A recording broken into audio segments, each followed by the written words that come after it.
جن لباس میں وہ حضرت خواجہ تھے، یعنی وہ مخنث اور ہجڑا صاحب تھے، ہے نا. خواجہ مطلب ہجڑا ہی تو ہوتا ہے.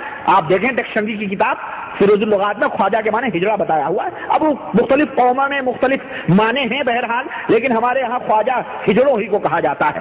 چنانچہ ہمارے یہاں جو ہیں اجمیر شریف میں جو خواجہ غریب نواز ہیں، اللہ کی قسم بتا رہا ہوں، مجھ سے تو باقاعدہ اس نے بیان دیا کہ وہ پورے ہجڑے اور ہندوستان، پاکستان، بنگلہ دیش سے ٹرینیں ان کے لیے فری ہوتی ہیں، اور یہ رجب کا مہینہ آ رہا ہے، یا جماعت الثانی ہے نا، یہ رجب 6 رجب کو ان کا عرس شروع ہوگا، اور آج ہی سے بھیڑ شروع ہوگی، اور چاروں طرف سے وہ ڈھولے ڈپلیاں لے کے سارے ہجڑے وہاں جمع ہوتے ہیں، اور ان سے کہا جائے تو کہتے ہیں کہ جی ہماری ہی قوم کے لوگ تھے، ہماری ہی قوم کے حضرت تھے، ہم ہی نہیں، اگر عرس میں حاضر ہوں گے تو ہماری برادری کے لوگ ہمیں نکال دیں گے.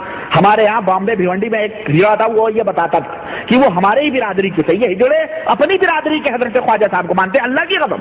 اس لیے آپ دیکھیں جتنے ہجڑے ہوں گے آپ کو وہاں ملیں گے، اور ٹرین ان کے لیے فری، ان کے لیے نہ ٹکٹ ہے کچھ بھی نہیں ہے، صاحب فری.